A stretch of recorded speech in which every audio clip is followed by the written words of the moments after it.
Terima kasih pemirsa Anda kembali menyaksikan Kominfo Newsroom. Pemirsa, Bank Indonesia memutuskan untuk kembali menahan suku bunga acuan di level 6,25% dalam rapat Dewan Gubernur yang berlangsung pada 16 hingga 17 Juli 2024.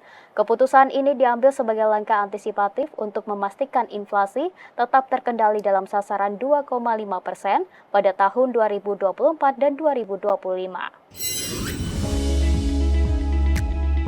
Bank Indonesia kembali mempertahankan tingkat suku bunga acuan atau BI rate sebesar 6,25% sebagai upaya untuk memperkuat stabilitas nilai tukar rupiah serta menarik aliran modal asing.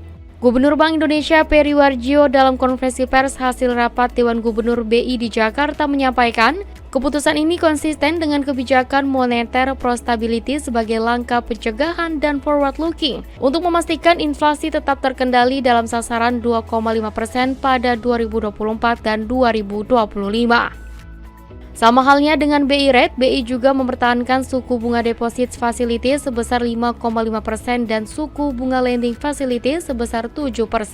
Saat ini Bank Indonesia juga terus memperkuat bauran kebijakan moneter, makroprudensial, dan sistem pembayaran untuk menjaga stabilitas dan mendukung pertumbuhan ekonomi yang berkelanjutan di tengah masih tingginya ketidakpastian pasar keuangan global.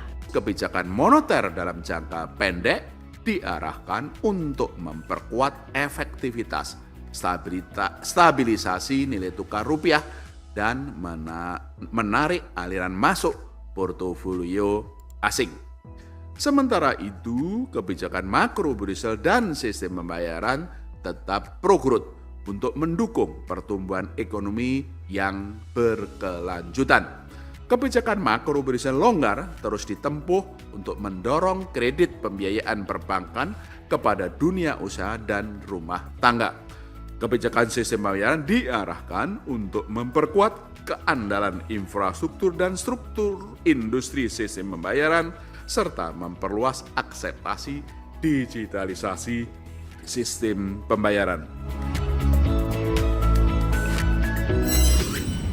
Pemirsa, Bank Indonesia akan memperluas penggunaan Quick Response Code Indonesia Standard atau QRIS di Korea Selatan, India, Jepang, hingga Uni Emirat Arab. Deputi Gubernur Bank Indonesia Filyaningsih mengatakan, saat ini pihaknya tengah mempercepat proses tersebut agar dapat digunakan oleh masyarakat Indonesia saat melakukan transaksi di berbagai negara.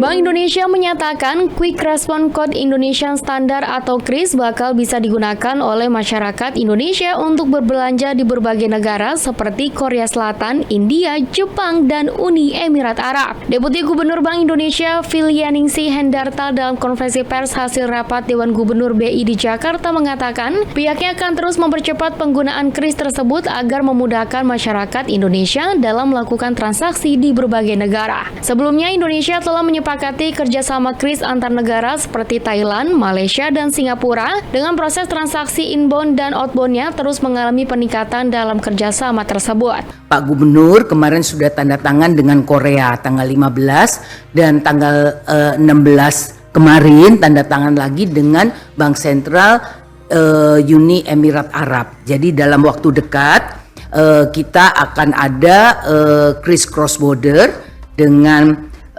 India, Korea, Jepang, dan juga India, Korea, Jepang, dan UAE.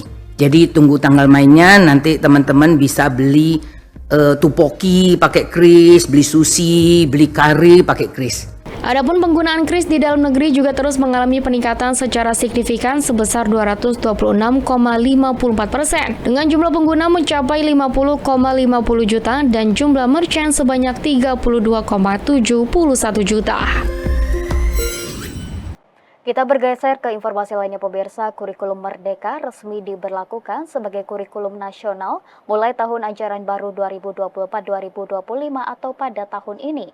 Dengan demikian tidak ada lagi jurusan IPA, IPS, dan Bahasa di sekolah menengah tingkat atas. Kabar jurusan IPA, IPS, dan Bahasa dihapus mengemuka pada awal tahun ajaran baru 2024-2025. Kebijakan berjalan sebagai bagian dari implementasi kurikulum Merdeka di berbagai SMA, MA, dan yang sederajat. Kepala Badan Standar Kurikulum dan Asesmen Pendidikan Kementerian Pendidikan, Kebudayaan, Riset, dan Teknologi Anindito Aditomo dalam pernyataan tertulisnya di Jakarta pada Rabu menerangkan peniadaan jurusan di SMA sudah diterapkan secara bertahap sejak 2021. Peniadaan jurusan di tingkat SMA merupakan implementasi kurikulum merdeka agar basis pengetahuan siswa lebih relevan untuk rencana studi lanjutan. Nindito mencontohkan murid yang ingin berkuliah di program studi teknik bisa menggunakan jam pelajaran pilihan untuk mata pelajaran matematika tingkat lanjut dan fisika. Murid tersebut tidak harus mengambil mata pelajaran biologi. Sebaliknya, seorang murid yang ingin berkuliah di kedokteran bisa menggunakan jam pelajaran pilihan untuk mapel biologi dan kimia tanpa harus mengambil mapel matematika tingkat lanjut. Menurutnya, persiapan yang lebih terfokus dan mendalam tersebut sulit dilakukan jika murid masih dikelompokkan ke dalam jurusan IPA, IPS, dan bahasa. Oleh karena itu, dengan menghapus penjurusan di SMA, kurikulum merdeka mendorong murid untuk melakukan eksplorasi dan refleksi minat, bakat, dan aspirasi karir, serta memberi kesempatan untuk mengambil mata pelajaran pilihan secara lebih fleksibel sesuai rencana tersebut. Beralih ke informasi lainnya, pemirsa, Kementerian Perdagangan akan meluncurkan satuan tugas untuk mengatasi barang impor ilegal pada 19 Juli 2024.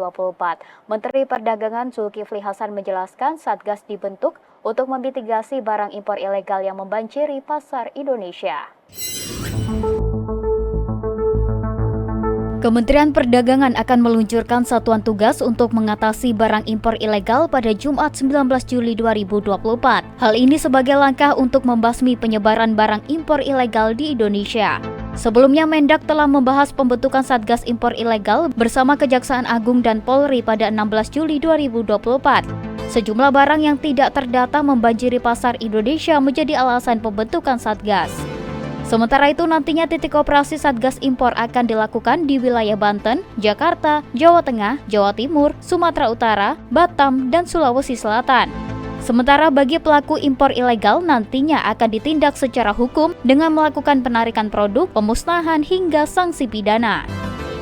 Menegakkan hukum terhadap banjirnya produk-produk yang ilegal.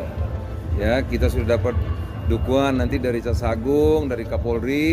Mudah-mudahan 1-2 hari ini timnya sudah jadi, kita sudah tahu titik-titiknya, ya. Kita akan melakukan kegiatan lapangan. Pemirsa, kami akan segera kembali dengan dialog mengenai stabilitas pangan, bentuk ketahanan dan kedaulatan pangan nasional sesaat lagi.